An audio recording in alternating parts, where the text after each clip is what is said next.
හයේෂා ප්‍රනාන්දුගේ පසුගිය දින සිදුවීමෙන් මේ වෙනකොට වැරදිකාරයා වෙලා තියෙන්නේ ගුටිකාපු තරුණයමයි කියන කතාව ගැනයි දැන් අපි කියන්න යන්නේ. ආන්දෝලනයක් ඇති කරමින් ටීචර් අම්මා හෙවත් හයේෂිකා ප්‍රනාන්දු නැමැති 5 වසර ශිෂ්‍යත්ව ගුරුවරිය තරුණයෙකුට පහර දුන් සිදුවීමට තවම සාධාරණයක් ඉටු වී නැතයි කියමින් පහර කෑ තරුණයාගේ මව හා ඥාතීන් එක්ව අද හෙවත් 16 වෙනිදා මාධ්‍ය හමුවක් පවත්වා තිබෙනවා.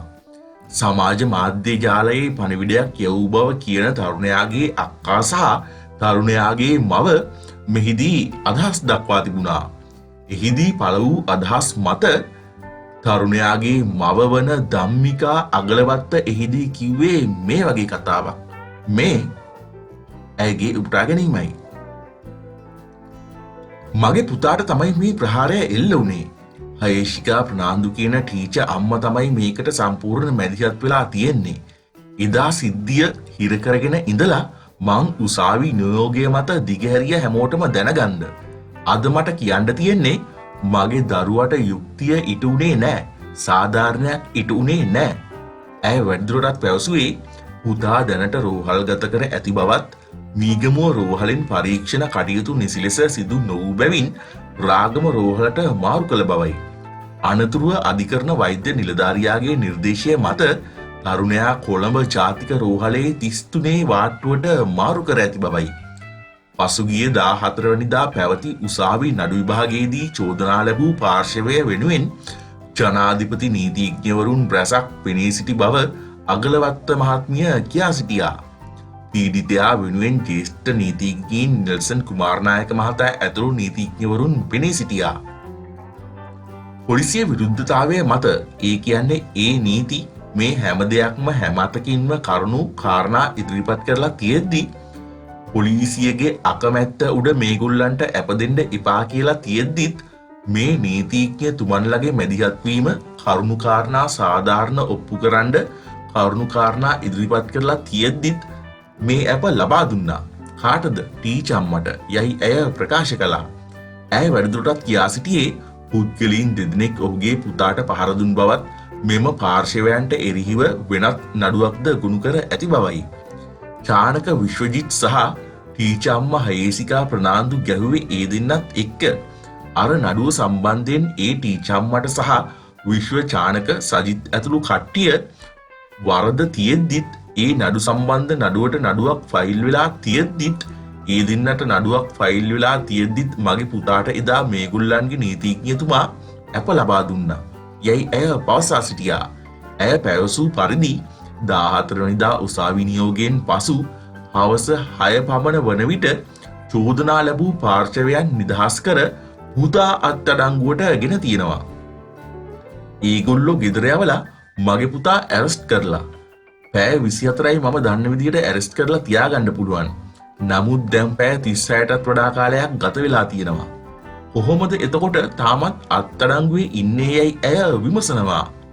අපි ඒකට කරුණු කාරණා ඉදිරිපත් කරලා තිබුණා. මොකද්ද? කැමරා වලින් CCTV කැමරා ඉදිරිපත් කරන්න තිබුණා. DVR එක පෙන්නලා නැහැ. එතකොට වීඩියෝ කරපු පුතාට ගහන්න වීඩියෝ කරපු ඒවා ඉදිරිපත් කරලා නැහැ. යයි ඇය කියා සිටියා. අගලවත්න මහත්මිය සිය පුතාගේ අනාගතය ගැන සැලකිලිමත් වන බව පැවසුව අතරම පුතාගේ අනාගතය සම්බන්ධ ප්‍රශ්නයක් මේක. පුතා සමහර විට බෙලහීනතාවයට පත්වෙන්න පුළුවන්. ඇයි මේ ගැන අපිට සාධාරණයක් ඉටු කරන්නේ නැත්තේ යයි ඇය විමසා සිටියා. තවද මේ සිද්ධිය සම්බන්ධයෙන් නිර්නාමික තර්ජන ලැබෙන බවද ඇය කියා සිටියා. තර්ජනක් තිබුණා. නිර්නාමික කෝල් එනවා. පුතාට අපි අපේ පුතාට යුක්තිය ඉටු කරලා දෙන්න සාධාරණයක් කරලා දෙන්න මගේ පුතාට එහි කාර්යයන්ට දඬුවම් දීලා වීඩියෝ එකේ ඒවා පෙන්නලා මගේ පුතා නිර්දෝෂී කියලා මට ඔප්පු කරගන්න ඕනේ. පීඩිතයාගේ වැඩිමහල් සහෝදරිය වන ශයිනි මහත්මියත් මෙම සාකච්ඡාවට එක් වෙලා හිටියා. ඇය පැවසුවේ මේ වගේ කතාවක්. අපිට මේ වෙච්ච අසාධාරණය ගැන කතා කරන්න තමයි අපි මාධ්‍ය කැඳවීම් සිද්ධ කළේ. අපි ස්වාධීන විදිහට මේ තීරණය අරගෙන අවසානයේ අපි තීරණය කළා අපිට එන්න තියෙන එකම තැන මාධ්‍ය විතරයි. ඇය වැඩිදුරටත් පැවසුවේ පවුල, ජනාධිපති කාර්යාලය, අගමැති කාර්යාලය, නීතිපති දෙපාර්තමේන්තුව, අධිකරණ අමාත්‍යාංශය සහ මහජන ආරක්ෂක අමාත්‍යාංශය යන සියලු ආයතන වෙත ගොස් සිය ගැටලුව ඉදිරිපත් කර ඇති බවයි. මල්ලි මේ වෙනකොට තාමත් හොස්පිටල් එකේ ඉන්නේ. රාගම හොස්පිටල් එකකින් ඊයේ හවස මල්ලිව කොළඹ යවලා තියෙනවා. කොළඹ ජෙනරල් හොස්පිටල් එකට යවලා තියෙනවා යයි ඇය සඳහන් කළා. සහෝදරිය පැවසූ පරිදි ඇගේ සහෝදරයාට ලිංගික අතවරයක් සම්බන්ධයෙන් අභූත චෝදනාවක් එල්ල කර තිබෙනවා. දැන් එයාලා අපේ මල්ලිට මෙම අභූත චෝදනාවක් කරනවා. මල්ලි ගෑනු ළමයෙකුට කරදර කරා කියලා. මේ අපිට ඒගොල්ලෝ කියන විදිහට මේ අපේ මල්ලි මවුස් එකට අත තියන්න ගිහිල්ලා තමයි මේක වෙලා තියෙන්නේ. මල්ලිට තමා එයාලා කියලා තියෙන්නේ පුහුණු කරන්න කියලා. ඒ ගෑනු ළමයට පුහුණු කරන්න අපේ මල්ලි අත තිබ්බා කියන කාරණාව තමා මේ අතවර කිරීමට තත් කිරීම වගේ දෙයක් කියන චෝදනාව. නමුත් ඒක අභූත චෝදනාවක්. ඇය තවදුරටත් පැවසුවේ මෙම චෝදනාව ප්‍රතික්ෂේප කිරීමට සාක්ෂි ඇති බවයි. ඒක ඔප්පු කරන්න CCTV තියෙනවා. ඒ කාමරයේ CCTV එකක් නෙමෙයි දෙකක් තියෙනවා. කරුණු කාරණා ඉදිරිපත් කරන්න ඉල්ලලා තියෙන අධිකරණයෙන් නියෝග කර CCTV දර්ශන ලබා දෙන්න DVR එක ලබා දෙන්න නියෝග කරලා තියෙන්නේ. අපිට තියෙන්නේ අපිට සාධාරණයක් ඉෂ්ට කරන්න කියලා කියන්න තමයි. යන්න පුළුවන් ඉහළම තැන් හැමතැනටම ගිහිල්ලා තියෙනවා. මල්ලි වෙනුවෙන් කතා කරන්න පුළුවන් හැමෝටම අපි කතා කරලා තියෙනවා යයි ශයිනි මහත්මිය සඳහන් කළා. ඇය මෙම කාරණය සැලසුම් සහගත අපරාධයක් ලෙස හඳුන්වමින් ඇත්ත කතාව කියන්නේ මේක හරිම පැහැදිලිව සැලසුම් සහගතව කරපු අපරාධයක්. මල්ලිට ගහලා මල්ලිව පොලිසියට ගිහින් දාලා මල්ලිට අර ඒගොල්ලෝ ගහපු චෝදනාවෙන් ගැලවෙන්න මල්ලිට මේ ගෑනු ළමුන් අතවර කළා කියන චෝදනාව ගොනු කරලා එහෙම ඒ විදිහට මල්ලිව අපරාධකාරයෙක් ගන්නට දාලා තියෙන දැන් ඇත්තටම මල්ලි තමා වින්දිතය. අපි වින්දිතයෝ.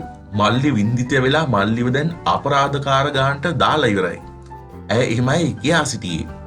පවුලේ සමාජිකින් ප්‍රකාශ කර සිටියේ දැනට අවුරුදු 21ක් වන තරුණයාගේ අනාගතයට මෙම සිදුවීම බරපතල බලපෑමක් ඇති කරන බවයි. මගේ මල්ලි අවුරුදු 21යි. එයාගේ ජීවිතයට මේක කැලලක්. එයා ලිංගික බෙලහීනතාවයට පත් වුණොත් මොකද කරන්නේ? පවුල ඉල්ලා සිටියේ සර්ව සාධාරණ විමර්ශනයක් පවත්වා සියලු සාක්ෂි සලකා බලා ඔවුන්ගේ සහෝදරයාට නීති ඉදිරියේ සාධාරණත්වය සැලකිසෙන්න ලෙසයි. මල්ලිට මෙම චෝදනාව දාපු එක වැරදි. අභූත චෝදනාවක්. ඒක අයින් වෙන්න ඕනේ. ඒක බොරුවක්. ඊට අමතරව ඒකට අදාළ සියලුම විමර්ශන කටයුතු සර්ව සාධාරණ විදිහට කරන්න. එහෙම කරාම මේ කරුණාකාරණා මොකක්ද ඇත්ත මොකක්ද බොරුව කෙනෙකුට පැහැදිලිව තේරෙවියයි ශයිනි මහත්මිය අවසන් වශයෙන් ප්‍රකාශ කළා. හොඳයි ඉතින් කොහොම හරි මේ එක පැත්තකට අධික සල්ලි තියෙන එක සහ මේ දෙපැත්තෙන්ම දාලා තියෙන චෝදනා සහ නැගිලා තියෙන චෝදනා වලට ගරු අධිකරණයෙන් දුන්න තීන්දුවට ඉතින් අපිට මොකුත් කියන්න බෑ. මේ වින්දිතයගේ පැත්තෙන් මාධ්‍ය සාකච්ඡාවක් තියලා කරුණු කාරණා ඉදිරිපත් කරපු එක තමයි දැන් මේ අපි ඔයාලට ඉදිරිපත් කරේ. ඉතින් මේ ගැන ඔයාලගේ අදහස කමෙන්ට් එකක් දාගෙනම යන්න. ඒ වගේම මේ වගේ දේවල් ගැන හරි විදිහට දැනගන්න අපි channel එක subscribe කරන්න අමතක කරන්නත් එපා. ස්තුතියි.